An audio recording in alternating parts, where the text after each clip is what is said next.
జిల్లా వ్యాప్తంగా గ్రంథాలయాల్లో నిర్వహిస్తున్న వేసవి శిక్షణ శిబిరాలను పూర్తిగా వినియోగించుకోవాలని ఎమ్మెల్సీ భూమిరెడ్డి రాంగోపాల్ రెడ్డి పిలుపునిచ్చారు.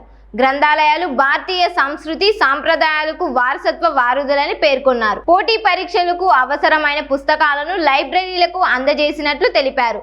నిరుద్యోగ యువతకు ఉపయుక్తమైన పుస్తకాలు కూడా అందుబాటులో ఉంచామని చెప్పారు. డిఈఓ మాట్లాడుతూ చిన్నారులు జ్ఞానాన్ని పెంపొందించుకునే అవకాశంగా ఈ శిబిరాలను వినియోగించుకోవాలని సూచించారు. గ్రంథాలయ సంస్థ చైర్మన్ భానుప్రకాష్ సృజనాత్మక నైతిక విలువలను పెంపొందించే కార్యక్రమాలు నిర్వహిస్తున్నామని తెలిపారు. కార్యక్రమంలో సెక్రటరీ అమీరుద్దీన్, బీజేపీ జిల్లా అధ్యక్షుడు సుబ్బారెడ్డి, శివారెడ్డి, ప్రవీణ్ నాయుడు, రామకృష్ణారెడ్డి తదితరులు పాల్గొన్నారు. కడప జిల్లా గ్రంథాలయ సంస్థ ఆధ్వర్యంలో ఈరోజు చిన్నపిల్లలకు వేసవి శిక్షణ శిబిరాల కార్యక్రమాన్ని ప్రారంభించడం జరిగింది. ఈ గ్రంథాలయాల్లో ఉన్న పుస్తకాలను ఉపయోగించుకొని వాటిని చదివి పిల్లలందరూ కూడా ఈ దేశ సంస్కృతి వారసత్వం, మన చరిత్ర, అంతేకాకుండా నీతి కథలు, అదేవిధంగా అనేక మంది త్యాగదనుల కథలన్నింటిని కూడా తెలుసుకొని తమ విజ్ఞానాన్ని పెంపొందించుకునే అవకాశాన్ని కల్పిస్తూ ఈ కార్యక్రమానికి శ్రీకారం చుట్టడం జరిగింది. పిల్లలందరికీ కూడా సవినయంగా విజ్ఞప్తి చేసేది ఒకటే, అదేవిధంగా ముఖ్యంగా తల్లిదండ్రులకు కూడా విజ్ఞప్తి చేసేది ఒకటే. ఇప్పుడు మనం ఈ సెల్ ఫోన్స్ను కానీ లేకపోతే కంప్యూటర్లను కానీ కొన్ని రోజులు పక్కన పెట్టి గ్రంథాలయాల ద్వారా గ్రంథాలయాల్లో ఉన్న పుస్తకాలను చదవడం కానీ, లేకపోతే ఇక్కడికి వచ్చే వీలు కాకపోతే గ్రంథాలయాల నుంచి ఇంటికి కూడా పుస్తకాలను తీసుకొని పోయి చదువుకునే సౌలభ్యం ఉంది. కాబట్టి పుస్తకాలను ఇంటి దగ్గరికి తీసుకొని పోయి రోజుకొక పుస్తకాన్ని, 2 రోజులకు ఒక పుస్తకాన్ని చదివి పిల్లలకు భాష పైన పటుత్వము, అదేవిధంగా సంస్కృతి సంప్రదాయాల పట్ల, చరిత్ర పట్ల నాలెడ్జ్ పెంచుకోవాల్సిన అవసరం ఉందని, ఈ అవకాశాన్ని సద్వినియోగం చేసుకోవాలని చెప్పి విజ్ఞప్తి చేస్తున్నా. అంతేకాకుండా ఇటీవలనే రాష్ట్ర ప్రభుత్వం 10,000 ఉద్యోగ ఖాళీలను భర్తీ చేస్తూ జాబ్ క్యాలెండర్ను రిలీజ్ చేయడం జరిగింది. అంటే కానిస్టేబుల్ నుంచి గ్రూప్ 1 ఉద్యోగాల వరకు కూడా 10,000 ఉద్యోగాలను భర్తీ చేయడం జరుగుతుంది.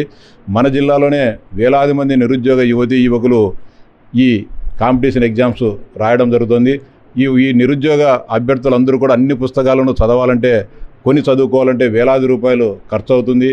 కోచింగ్ సెంటర్లకు పోవాలన్నా కూడా వేలాది రూపాయలు ఖర్చు చేయాల్సి ఉంటుంది. కాబట్టి ఆ అవసరం లేకోకుండా మన జిల్లా గ్రంథాలయంలోనే వేలాది పుస్తకాలు అందుబాటులో ఉన్నాయి.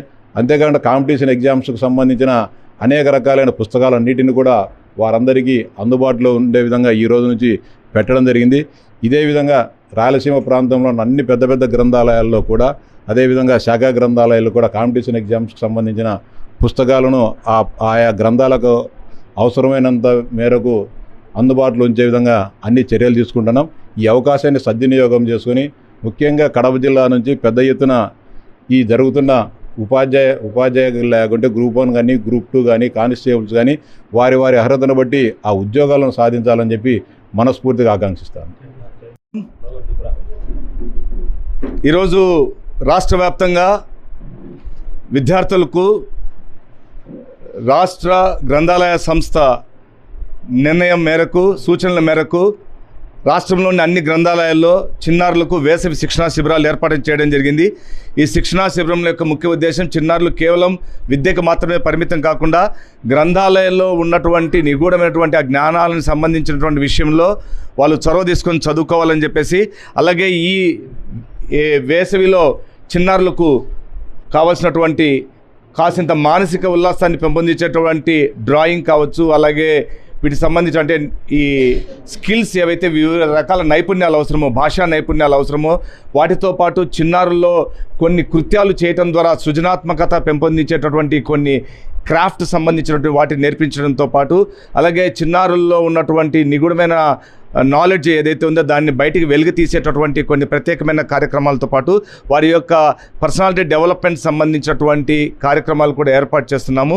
అలాగే వీటితో పాటు ఈరోజు జిల్లా వ్యాప్తంగా ఏవైతే నిరుద్యోగులు ఉన్నారో వాళ్ళందరికీ కూడా బాసటగా నిలవాలని తలంపు చేత రాష్ట్ర ప్రభుత్వం విడుదల చేసిన జాబ్ క్యాలెండర్లో ఉన్నటువంటి ఉద్యోగాలకు అవసరమయ్యేటటువంటి విలువైనటువంటి పుస్తకాలను పశ్చిమ రాయలసీమ ఎమ్మెల్సీ అయినటువంటి భూమిరెడ్డి రాంగోపాల్ రెడ్డి గారు ఇది వరకు పులివెందుల్లో తన స్వగ్రామం సంబంధించిన సొంత నియోజకవర్గంలో పుస్తకాలకు సంబంధించిన వితరణ చేయడంతో పాటు ఈరోజు జిల్లా కేంద్ర గ్రంథాలయాలకు సంబంధించి ఈరోజు విలువైనటువంటి పుస్తకాలు కొన్ని వేల రూపాయల విలువైన పుస్తకాలను కూడా ఈరోజు వితరణ చేస్తూ నిరుద్యోగులకు ప్రభుత్వంతో పాటు నేను సైతం బాసటగా ఉంటాను, ప్రభుత్వంలో ఉన్న వ్యక్తిగా నేను కూడా నా బాధ్యత అని చెప్పేసి తన సొంత జిల్లాలో ముందు వరుసలో నిలిచి అందరికీ ప్రేరణగా నిలుస్తూ నిరుద్యోగుల యొక్క విజయంలో తప్పనిసరిగా నేను సైతం వారితో కలిసి నడుస్తాను, వారి విజయం సంకల్పానికి నేను కూడా తోడుంటా అని చెప్పేసి ఆయన అందించినటువంటి సహకారానికి హృదయపూర్వక ధన్యవాదాలు తెలియజేస్తూ తప్పనిసరిగా రాబోయే రోజుల్లో గ్రంథాలయాలు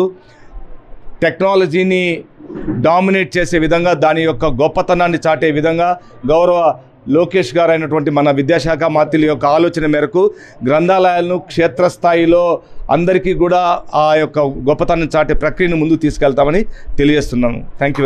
మన పశ్చిమ Rayalaseema MLC graduate MLC Bhumireddy ఒక సాంస్కృతిక రాయబారి, శాశ్వత రాయబారి.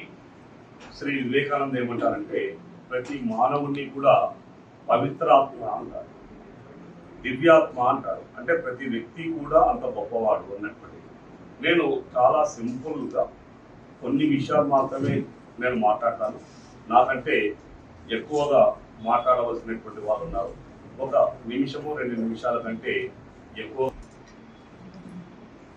జీవితంలో టీ అందించే స్థాయి దగ్గర నుంచి ఒక సాధారణ కార్యకర్తగా ఉండి అహర్నిశలు కృషి చేసి ఈరోజు ఒక రికార్డు సృష్టించబోతున్నటువంటి ఒక వ్యక్తి ఉన్నాడు. భారతదేశంలో అత్యధిక సంవత్సరాలు ప్రధానమంత్రిగా పనిచేసినటువంటి వ్యక్తి. ఎవరు ఆయన?